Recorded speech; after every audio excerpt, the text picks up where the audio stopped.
Welcome back to another UFC fight prediction video. In this video, I'll be predicting the main card fights for UFC on ESPN Overeem versus Harris. So without further ado, let's get to our first fight on the main card.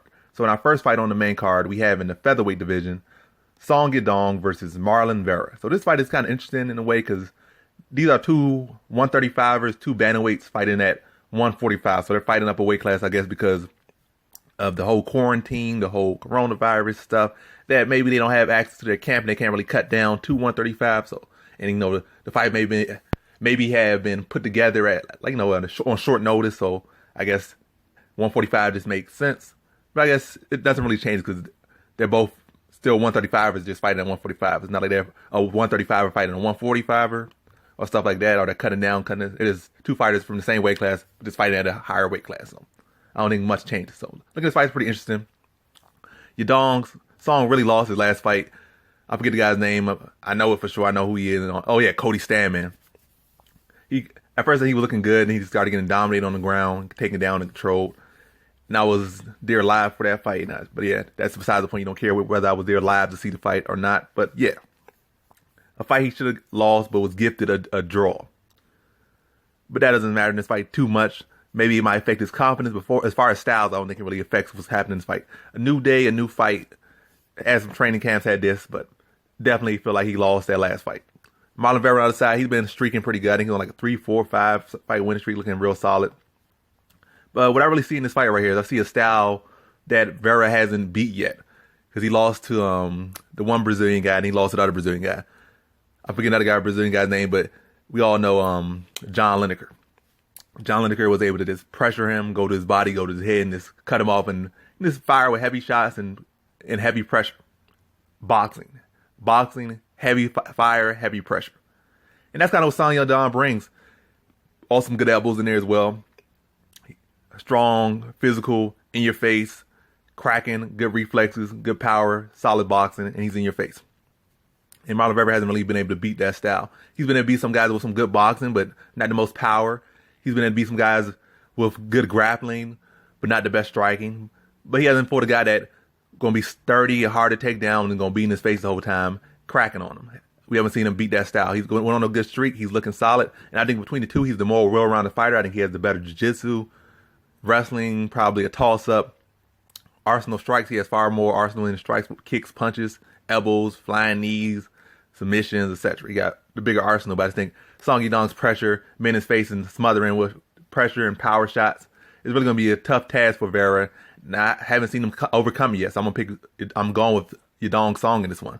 So I really see in this fight, this Song Yadong been heavy pressure, been in his face, constantly cracking him and never really allowing him to get into a constant flow. I really get a groove in there. Like every time he starts to get any bit of a groove, I think Yadong gonna fire back on him and keep his back to the cage and not really allow him to get active out there.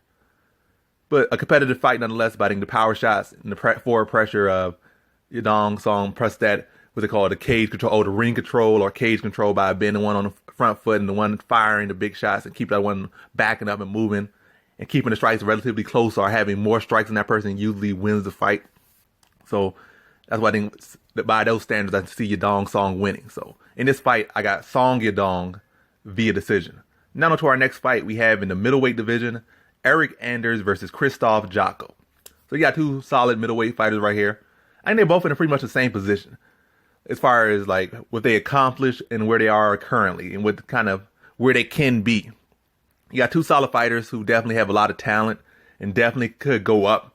But at this point, they kind of backtrack. They kind of fell back a little bit. They kind of had to recover a little bit. Maybe fell back a little bit again. And now they're starting to recover a little bit, but it's not the most impressive winning streak. I think they're both on like 2-fight winning streaks, both kind of similar fights where they really had to grit and grind to win these fights, and it wasn't over the best competition. It was like more middle of the pack competition they still were struggling with, and they just managed to get some wins in those fights. Kind of same with Eric Anders. And Eric Anders was struggling with some fights, and he went up to light heavyweight, and Thiago Santos lost to him. I think he might have lost, I think he lost to Khalil Roundtree after that, I believe. And then he beat they gave him a can and Vinicius Moreira, who is a guy with solid jiu-jitsu, but no hands, no wrestling. So all you had to do was just stand up and bang with a guy that had no hands, just to finish takedown. And you got a sit and duck right there. So that was pretty much the gift of this decision he got. I mean, the gift of this fight he got. He knocked the guy out in the first round or second round, but a gifted fight for him. And then I think he came back down to 185, and he got a gifted decision over Gerard Meerschaert. It was a close fight. You say gifted, but it was a close fight. Could have went either way, but he definitely struggled with Gerard Meerschaert. Now, I don't really know exactly Chris Jotko's last couple fights, but I've definitely seen him kind of struggling the same way. And as a matter of fact, let me go back to Eric Anders a little bit. Really, outside of the Vinicius Moreira fight, he hasn't had a clean, solid performance, like as far as just one side or just looking like that true, solid contender fight in a good minute. Even he struggled, Tim Williams, who wasn't a guy that even stuck around in UFC very long. He came in there. Well, I'm not going to go up Tim Williams, but he was struggling with Tim Williams. Tim Williams was taking him down and having success. And then he just kind of gritted out, found a way to get a takedown. Found a way to get a finish in there. Like, caught him with that kick that was just as Tim Williams was rising back to his feet, knocked him out, highlight reel knockout. But it was a very tough fight for him. It was no easy fight, and he struggled with Tim Williams, who was not really even UFC caliber. Solid fight, but not UFC caliber. But now back to this, my whole prediction with this one. I see Jotko is the more well-rounded fighter. Eric Anders he doesn't have the widest range of skill set. The best skill set. He just knows how to use that limited skill set. He has some good power. He's physical. He's athletic. He has decent takedown defense, and he'll be in your face the whole fight, and he'll fire that right hand on you. That's pretty much, he made the cage small, and he fired that right hand. He got some decent blocking. He's tough as hell. Okay wrestling. That's it. He got a limited skill set, but he'll use it and he'll pressure you. When I see Jotko, I see Anders having better hands, but Jotko has better range control. He has better foot movement. He mixes his strikes better with punches and kicks. He has the better grappling, better takedown offense. I think that's really what's going to be the case. I think Anders is going to be trying to pressure, but I think Jotko will be able to keep him at distance with his kicks, to the teep kicks, body kicks, head kicks, movement, overhands, and really just be the cleaner striker out there. I don't see Anders having success with takedowns. I see if anyone having success with grappling, it's going to be Jotko. But I don't see neither of them having the most success with grappling. Maybe a takedown here or there from Jotko's, mixing it in to get points. But a competitive fight nonetheless. But I think Jotko's value going to be higher. His arsenal, he's going to mix it up better than Anders, and he's going to control that range better than Anders. And he's going to outscore Anders. He's going to outstrike Anders and get to land the more significant strikes. Close fight. It might be a split decision. Might lean to Anders on a very close decision. But I feel like Jotko, in my opinion, is the one that's going to win the fight. Whether the judges feel that way or they don't feel that way, I feel like Jotko's going to win this one. So in this fight, I got Krzysztof Jotko via decision. Now to our next fight we have in the featherweight division, Dan Ige versus Edson Barboza. So Edson Barboza is dropping down to 145. And you already know Edson Barboza. I could tell you more about him, but I'm going to save some time and not. So Edson Barboza, I think he's making the wrong choice as far as where he's going. I think he should have went up instead of down, because typically strikers do better going up. Wrestlers and grapplers do better going down, because you're going to use that size against the smaller people and wrestle them. Strikers do better because they're faster than the people above. So you're going up and you're fighting a bigger grappler, and you're a striker. Their shot's going to be a little bit slower, so you're going to be able to see them coming. You're going to be able to move out the way of them or be faster to react to those shots, faster to sprawl or faster to avoid the shot. And then you're going to be faster than a lot of the other strikers, more technical than a lot of other strikers. You're going to have more stamina, better chin, more power. You're going to be you're going to be faster, have more, you get the point. So going up is typically better. Like you see with Robert Whittaker, that's a good point. That's a good one. Frank Edgar going down, some other people going down. Oh, Damian Maia going down to 170. He extended his career. So that's two examples. Robert Whittaker went from 170 and 180 to 185 and became champion. Damian Maia went down to 170 and became a constant person around the title picture at 170 from going to 185. He was a one-time title challenger at 185. And he extended his career about 10 more years by going to 170 and stayed relevant this whole time at 170. So that's two examples. And I also mentioned Frankie Edgar. But yeah, going down doesn't make the most sense, because Edson Barboza, he still be fast, probably faster than most of that division. But his chin already was questionable. It's going to be even more questionable at 145. His main asset is really his speed and technique. And so you're going to be going with probably more technical fighters. Probably fighters that can keep up with your speed. And also, you're not really avoiding grapplers at that weight class. So I see Dan Ige, I pretty much already said what I had to say about Edson Barboza. How I feel about Dan Ige is, Dan Ige has been looking real solid. His grappling defense has been looking good. His grappling offense has been looking good. His striking has been looking good. He's firing heavy, showing good footwork, showing good fight IQ out there. He's been showing the full package. Yes, Edson Barboza has more accomplished than him, or at least been around the game longer than him. And so he got those bigger wins and those bigger fights and that more attention. Had those headline fights and such. But now to the prediction for this. I feel like Dan Ige has the style that can beat Edson Barboza, or he at least has the tools to put together the style that could beat Edson Barboza, or has beaten Edson Barboza numerous times. Dan Ige has shown he could pressure. He's been able to put a lot of power in his strikes. And he just has to really push Edson Barboza back. Edson Barboza doesn't fight the best going back on his back foot, like going backwards. He really doesn't have no real counter offense. So if you're pushing him back, there's really not a lot coming back at you. So if you're pushing him back, his spinning kick's going to come up short or come up long. It's going to miss you. He might have a flying knee or two here and there you got to watch out for. But he really don't got no jab going back. He don't got no counter hook really going back. He just... And especially, Danny also has some solid wrestling, some solid grappling. So pushing them back, heavy pressure, heavy shots, then mixing in takedowns. And I think Danny can enforce a style that's been bad against Edson Barboza. But I think Edson Barboza's size and strength going to be a little bit of an issue early. But I think overall, Danny just constantly been in his face, constantly pushing him back, mixing in and grappling attempts, whether he's getting them or not, is going to really freeze up Edson Barboza and not really allow him to have that range, that kicking range that he loves to enjoy, that longer mid to longer distance range he loves to enjoy to really get off these flashy strikes he likes. With Dan Ige smothering him, it's not going to be the best. But I see Dan Ige beating Edson Barboza, probably even rocking, maybe even dropping this fight, but I don't see a stoppage. I just see more so Dan Ige just winning off the pressure, the power shots, and the forward momentum. So in this fight, I got Dan Ige via decision. Now to our next fight, we have in our co-main event in the women's strawweight division, Claudia Gadelha versus Angela Hill. So Angela Hill has made some improvements in her career. I mean, in her game. I think she's on like a 2 or 3 fight winning streak, but not against the best competition. She's definitely improving. She's definitely getting more comfortable out there. She's definitely putting her skills together better out there, becoming a better mixed martial artist. But now she's jumping back into the deep end again of the division after fighting at the lower end of the division. And she'll be better. I mean, she's better now than she was in the past, but still don't think she's good enough for as far as the upper echelon. Especially like I'm gonna say Claudia Gadelha, who was at one point like the number 2 at this weight class, and at one point was supposed to be the number 1.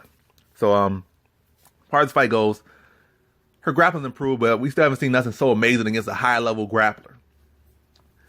And Claudia Gadelha's striking has been improving, but I think Angela Hill has made more improvements than Claudia Gadelha, but I still feel like at this point Claudia Gadelha is still the better fighter. I think she can hold her own with Angela Hill on the feet. Definitely. Angela Hill doesn't have the most power to really stun Claudia Gadelha. She doesn't have the footwork to stick away from Claudia Gadelha the whole fight. So I feel like Claudia Gadelha still going to be landing some big shots here and there. And I think once she gets a hold of her, she's going to get a hold of her and be able to take her down. I don't see Angela Hill's ability to get back to her feet is the best. Her takedown defense has been improving, but still like needs a lot of improvement. I mean, still has a lot of room for improvement. So I feel like Claudia Gadelha, she can still take her down. I'm not saying it's going to be 100% accuracy on these takedowns, but even if it's at 50% or 40%, I feel like even getting like at a 40% clip, she goes 3 of 8. Well, that's not even 40%, but whatever case, even if she goes 3-8 over the course of 3 rounds, that's pretty significant. But I feel like what this fight really going to happen is that Angela Hill's made it sticking and moving pretty well early, but eventually the pressure Claudia Gadelha's going to allow her to get in, get close, land some big shots, take her down, and submit her in the second round. So in this fight, I got Claudia Gadelha via second round submission. Now onto our main event, we have in the heavyweight division, Alistair Overeem versus Walt Harris. So you got 2 big heavy hitters right here, both like 6'4", 6'5", both hit extremely hard, both explosive, both dangerous. But yeah, let's look at this fight right here. So Walt Harris is coming off not a pretty long layoff, but a decently long layoff. And he was supposed to fight Overeem in DC, but he was taken off the card semi-last minute because he found out that his stepdaughter had been killed. And now, for the whole time since that fight, like finding this out, he's been dealing with that emotion or these emotions. And I don't know how that's going to factor in, like for him in this card or in this fight. Not the card for this fight. He's not fighting everybody on the card. He's fighting just Overeem. But I don't know how it's going to factor for him in this fight. Because either those emotions can motivate you and make you better than you ever were, or they can cloud your mind and make you trying to fight off emotion. Like, fighting off emotion is good sometimes, but really most cases, fighting off emotion is not the best thing. Because then your stamina starts to burn quicker because you're breathing extra heavy, you're mind is on other things. You're trying to do this and trying to do that. You're putting extra power in your punch. You're not really being technical. You're not being mindful of how you're spending energy. Like, matter of fact, it might even make you think too much out there because you're thinking about, oh, I got to do this, I got to do that. Or you're completing things in your head before you complete them in reality. Like, you're already writing the picture before you, matter of fact, you're already selling the picture before you even write it. Or selling the story before you write it. That's a better case to say. Like, you're in your head too much, and that's not good. You either got to be flowing or a mixture of flowing and being technical. Like, you're being present, you're being cognizant, you're making the right moves out there. You're not just trying to throw things and not set them up or really, like I said, write the picture out. You got to write the picture out. You can't just see it in your head and think it's going to happen or all this other stuff. Or feel it's got to happen. You got to make it happen. And definitely with a lot of those emotions, I think that can turn out bad. And I'm really going to, as far as fighting, it's going to turn out bad for Walt Harris as far as trying to connect, riding all those emotions to this fight against the highest level fighter he's fought, really, tied with Werdum, because Werdum and Overeem pretty 1A, 1B. I want to say one's a higher level fighter than the other. They're both equally the highest level fighter that Harris has ever fought. And when he fought Werdum, he was taken down pretty easily and submitted pretty easily. But he's improved since then. But has he really improved since then? Like, we've seen him knock out these people all quick. We've seen him get these flashy knockouts. But most of the level of competition hasn't been the best outside of Olenek. He's fought a lot of entry-level fighters or entry-level UFC heavyweight level fighters. I'm not saying entry-level, like, beginner-level MMA fighters, but, like, as far as entry-level, lower-tier heavyweights for UFC heavyweights. And then he had the Olenek win. And he also fought Arlovsky, but he fought him to a draw. And Arlovsky also has a glass chin, and he won 3 rounds with him. And that was like 3 years ago. Now it's 2 years ago, and like 3 years ago he lost to Werdum. So he lost he had a draw with Arlovsky right before he went on this big winning streak. But basically how I see this fight right here is that, yes, Overeem can be knocked out at any time because of his chin and also because it's heavyweight. And we all seen in the Jairzinho fight how close he was to winning just to get knocked out pretty much at the finish line. So he kind of factoring those things in. But really, that's all you can really say for Walt Harris. We haven't seen his ground game improve. We haven't seen his takedown defense improve because these fights have been too quick. And also, he hasn't really fought any grapplers. He fought Olenek, but knocked him out in 20 seconds. So you don't really get a chance to see that fight progress or see his skill set fully pan out. And when you see his fights fully, longer Walt Harris fights, you don't really see, he's a solid fighter, but is he really the best of fighters? Not really. He has power. He has some decent technique, but he doesn't really have true elite technique. He has some decent technique, top-class athleticism, and power. And I feel like against Overeem can really use that against him, especially with Walt Harris riding on emotion. I think Overeem can mix in takedowns when Walt Harris tries to pressure and overloads on strikes or loads up on strikes. He could dip under, spin around, put him against the cage, knee him to the body. At distance, he can use his long-distance kicks, teep kicks, mix up angles so that Walt Harris doesn't have a stationary target. You can't really load up on one position and constantly got to think about what Overeem is doing. Also on the top of thinking about the stuff that he's been through and had to deal with. I think that's going to really cloud up Harris's mind. I think early on Harris will have a shot, but as I've seen in his fights, he slows down significantly as the fight goes on. In a 5-round fight, I think if he does get Overeem early, I think if the fight drags on, I think Overeem's going to be to break him down, mix up the game on him a bit. Then around that 3rd, 4th round, I think he really starts to mix in the clinch. He really starts to put it on Harris, like in a clinch on the ground. Now seeing the 4th round, he locks Harris up in the clinch, knees to the body, takes him to the ground, and finishes him with ground and pound. So in this fight, I have Alistair Overeem via 4th round TKO. And that concludes my fight predictions for the main card of UFC on ESPN, Overeem versus Harris. And as always, thanks for watching.